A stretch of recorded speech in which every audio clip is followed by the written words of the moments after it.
오늘 말씀 함께 잠시 나눌 때에 제목을 흐르는 강물처럼이라고 한번 정리해 보았습니다. 혹시 여러분 이 흐르는 강물처럼 혹시 기억나는 분이 계실까요? 영화의 제목이었습니다. 1990년도 초반에 로버트 레드포드가 그렇게 연출하고 브래드 피트와 크레이그 셰퍼가 주연했던 흐르는 강물처럼 이라고 하는 우리 목회자의 자녀들, 목회자의 가정에 대한 일대기를 그린 이제 그런 영화인데, 그 내용을 말씀드리려고 하는 것이 아니라 그때 포스터에서 봤던 그러한 우리 인상이 너무 뜻깊어서 한번 그 제목을 가지고 와 봤습니다. 그 이제 영화의 장면에 보면 포스터에도 나옵니다만, 우리 강에서 아버지와 아들 둘이 이렇게 낚시를 하는데, 플라잉 낚시라고 그러죠. 그래서 피싱을 하는데 이렇게 낚시를 휘두를 때마다 그냥 반짝반짝 이렇게 낚시 줄도 빛이 나고 또 강물도 반짝반짝 빛나는 그 모습이 아주 인상적이었습니다. 여러분, 오늘 우리가 함께 나눌 때에 강물처럼이라고 말씀드렸는데요. 여러분, 이 물이라고 하는 것은 대단히 중요합니다. 왜냐하면 물은 생명력을 상징할 때가 참 많이 있습니다. 우리의 생명도 물에서부터 시작되었습니다. 제가 한 10여 년 캐나다 원주민을 섬겼는데, 캐나다 원주민들이 무슨 행사가 있을 때마다 먼저 처음 스타트에 의식 하나가 있는데요, 큰 대접에다가 물을 가지고 옵니다. 그리고 물을 가지고 원형으로 둘러앉은 대로 돌아가면서 물을 조금씩 나누어 마십니다. 그 의미는 뭐냐 하면, 그 물은 어머니의 양수를 상징해요. 그래서 물을 함께 돌려 마셨다는 것은 한 어머니 안에서 형제되고 자매되었다는 의식, 공동체 의식을 일깨우기 위해서 물을 나누어 마시는 이제 그런 의식을 하게 됩니다. 즉, 물은 생명력이라고 하는 얘기입니다. 우리가 그냥 상상을 해봐도 물이 생명력인 것을 알게 됩니다. 저는 낙동강가에서 살았는데요, 그 낙동강가로 가는 길을 보면, 그 낙동강 주변을 보면 생명력으로 약동했던 기억이 있습니다. 가는 길 중에는 수박밭도 있고 참외밭도 있고 무밭도 있고, 또 강변 모래밭에는 땅콩밭도 있었습니다. 강가에는 울창한 미루나무 숲이 있는가 하면 그 안에는 온갖 새들과 짐승들도 있었습니다. 그뿐만이 아닙니다. 물속에는 온갖 고기들도 있었습니다. 청류의 귀공자라고 불리는 은어에서부터 모래무지, 쏘가리, 노루치, 각종 피라미 등, 거기다가 고동과 민물 조개까지, 물은 정말 풍성한 그 자체, 생명력 그 자체라고 말할 수도 있습니다. 그래서 그런지 고대 철학자 탈레스는 세계는 물이라고 하는 단일 원소로 이루어졌다라고까지 주장하기도 했습니다. 물은 그야말로 생명이고 생명력이라고 말할 수 있습니다. 그런데 물이 생명력이 되기 위해서는 한 가지 조건이 있어요. 그 조건이 뭐냐 하면, 물은 생명력인데 그 생명력이 되기 위해서는 반드시 갖춰야 될 조건 하나가 있는데, 그 조건은 다름 아니라 물은 흘러야 된다는 겁니다. 물은 흐를 때에 비로소 생명이 된다는 것입니다.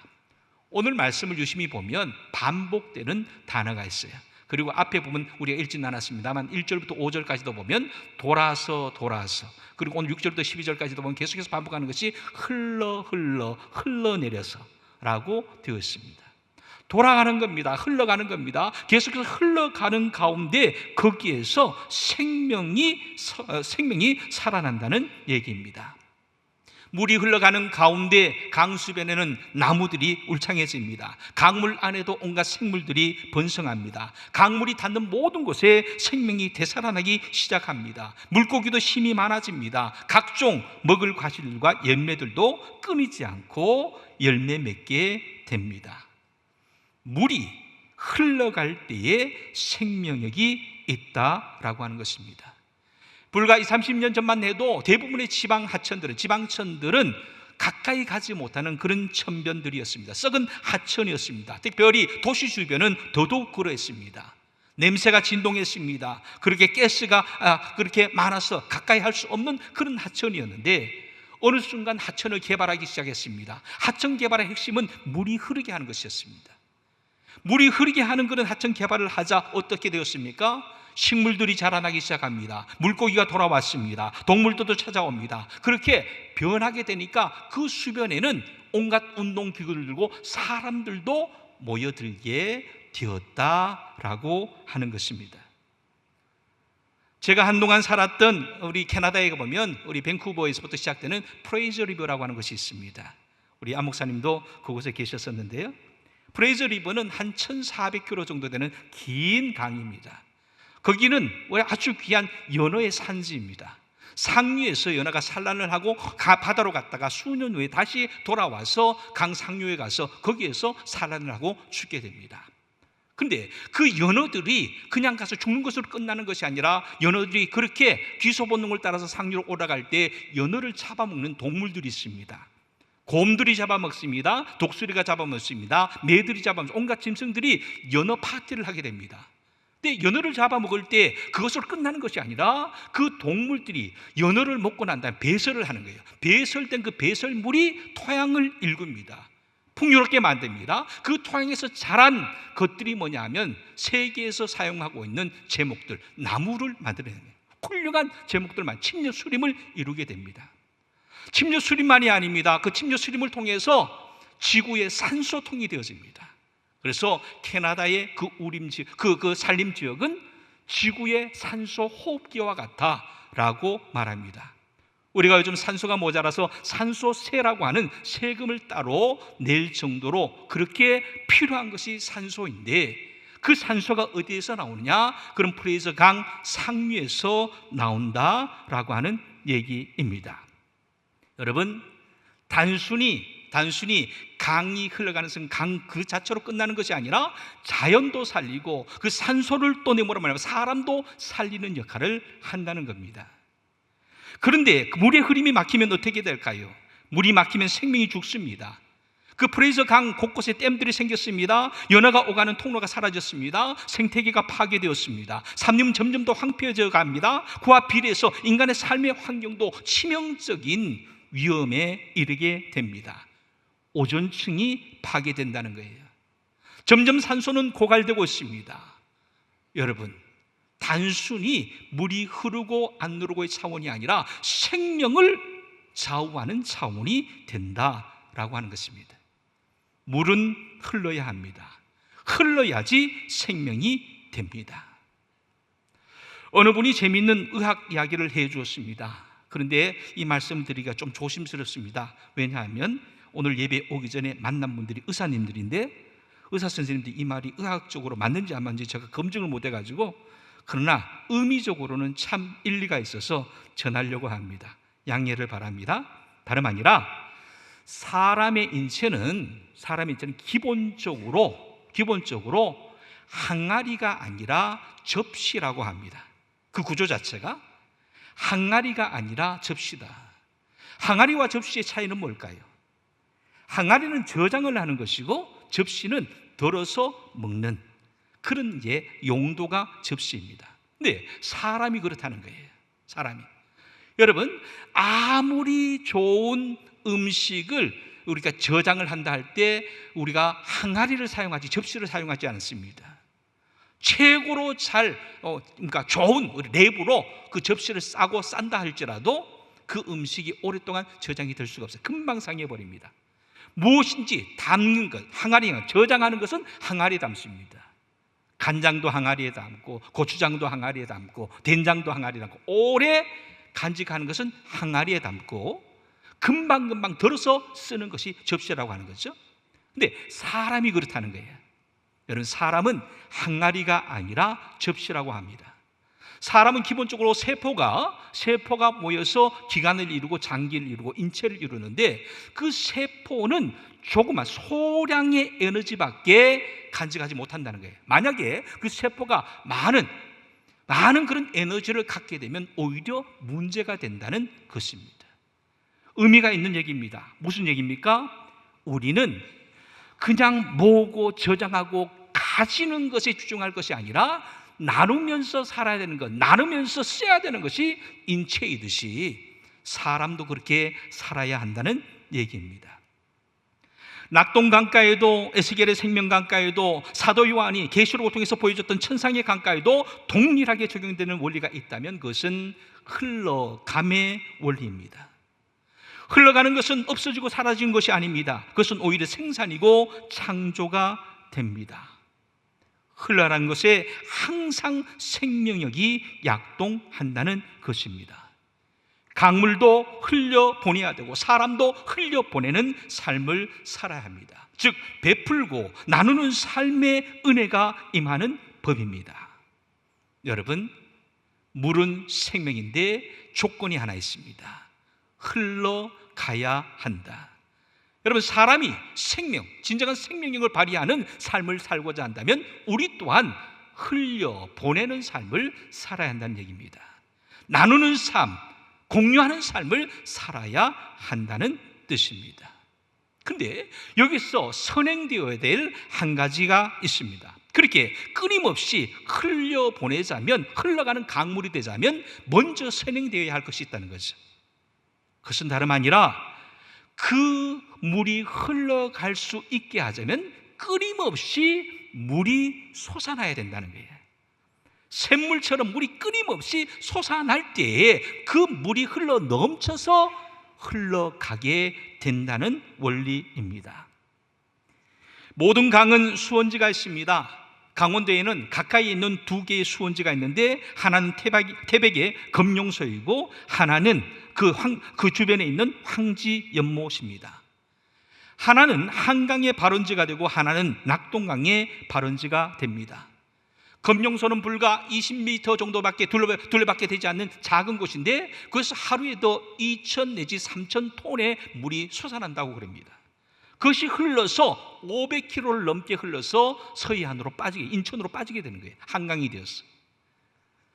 황지연못도 마찬가지입니다. 둘레가 한 100m밖에 되지 않는데 그것은 하루에 5,000톤씩 물이 솟아난다고 그럽니다. 그것이 525km를 지나서 남해로, 부산으로 빠지게 된다고 합니다. 성지를 다녀오신 분들은 꼭 방문하는 곳 한 곳이 있습니다. 텔단이라고 하는 곳입니다. 텔단은 우리 요단강에 우리 발원지가 된다고 말합니다. 그 물이 얼마나 시원한지 콸콸콸 쏟아져 나옵니다. 여러분, 모든 강에는 이처럼 수원지가 있다는 것입니다. 오늘 에스겔의 환상에서도 수원지가 있습니다. 흘러나왔는데 스며나온 물이 있는데 그리고 그 물이 점점점 차오르는 모습이 오늘 읽은 그 앞부분에 나와요. 1절부터 5절 사이에 나오는데 보면은 천척을 그래서 문지방을 넘어서 밖으로 돌아서 가게 되는데 멀리까지도 가지만 그 중에 눈에 띄는 한 장면이 뭐냐 하면 점점 더 차오르더라는 것이에요. 처음에는 발목에, 그 다음에는 무릎에, 그 다음에 허리에, 그 다음에는 헤엄쳐야 될 정도로 차오른다. 어떻게 차오를 수 있을까요? 계속해서 쏟아져 나오기 때문에 그런 거예요. 계속해서 쏟아져 나올 때에 비로소 흘러갈 수도 있고 차오를 수도 있다는 얘기입니다. 그렇습니다. 생명력을 먹으면 물이 있어도 이를 흘려보내지 못하면 생명력을 발휘할 수 없고, 그렇게 물을 흘려보내기 위해서는 그 물의 수원지로부터 끊임없이 물이 솟아나와야 합니다. 그렇다면 그와 같은 수원지는 어디에 있을까? 여기서 우리는 통찰력이 필요합니다. 그것은 눈앞에 보이는 것이 전부가 아니라는 사실이에요. 눈앞에 보이는 것은 금룡소, 한강의 발원지 금룡소입니다. 눈앞에 보이는 것은 낙동강의 발원지 황지 연못입니다. 눈앞에 보이는 것은 요단강의 발원지 텔단입니다. 그런데 그것이 진짜 수원지일까? 그렇지 않습니다. 금룡소와 황지 연못의 물은 사실 금대봉이라고 하는 1400m 고지에 있는 석회암바 산입니다. 그 산이 물을 머금고 있다가 터져 나오는 것이 금룡소 황지 연못이라고 말합니다. 텔단의 물도 마찬가지입니다. 텔단에서 물이 있는 것이 아니라 저 북쪽에 있는 헐몬산에서부터 물이 스며들어서 텔단에서 터져 나온다는 얘기입니다. 그런 원리로 본다면 이것이 단지 그렇게 헐몬산이 진짜 수원지일까, 아니면 금대봉이 진짜 수원지일까? 아닙니다. 진짜 수원지는 하늘입니다. 하늘에서부터 비가 와야지, 하늘에서부터 비를 내려줘야지, 하늘에서부터 쏟아 내려줄 때에 비로소 물이 금대봉으로도 오고, 그리고 헐몬산으로 오고, 금용소에서 터져나오고, 황지연못에서 터져나오고, 그리고 또한 텔단에서 터져나오게 되고 흘러가게 된다라는 얘기입니다. 다름 아니라 우리가 흘려보내는 삶을 살기를 원합니다. 나누는 삶을 살기를 원합니다. 섬기는 삶을 살기를 원합니다. 성교하는 삶을 살기를 원합니다. 그러나 그 삶을 이루기 위해서 먼저 있어야 될 것이 뭐냐? 은혜가 있어야 된다는 거예요.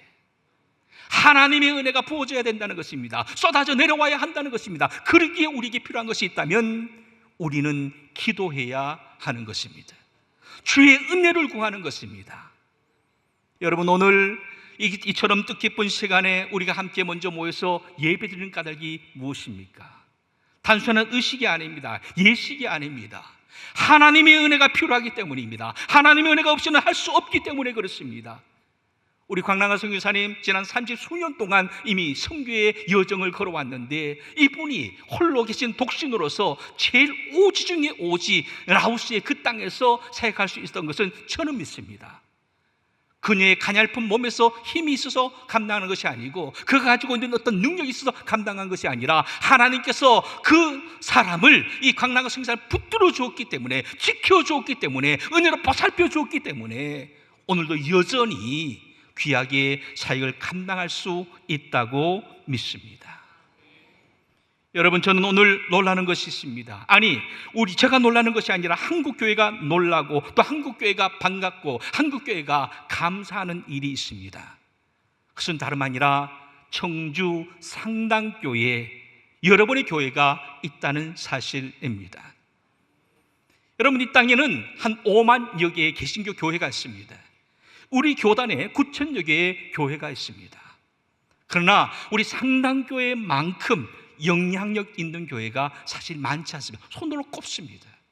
특별히 선교적인 부분에서 선교적인 교회로 롤 모델이 되고 있는 교회는 별로 없습니다. 여러분, 상당교회가 우리 교단 가운데서 얼마나 지대한 영향을 끼치고 있는지, 선한 영향력이 되고 있는지 여기에 계신 분들은 잘 모를지 몰라요. 그러나 우리 교단이 이 상당교회를 보고 있습니다. 주목하고 있습니다. 이 교회에서 얼마나 선한 영향이 끼쳐가는지 여러분 잘 어우러진 것 같아요. 특별히 우리 안강목 목사님의 그 귀한 어떤 영성, 그 영성 가운데서 일들이 이루어지고, 또 그 영성을 뒷받침할 수 있도록 우리 교회가 가지고 있는 그동안의 저력, 그동안의 영성, 쌓여진 영성이 잘 어우러져서 오늘 이 시대에 폭발적으로 상당교회가 그 역할을 감당하지 않는가 하는 면에서 저는 대단한 관심과 더불어서 감사와 놀라움을 표시하는 것입니다.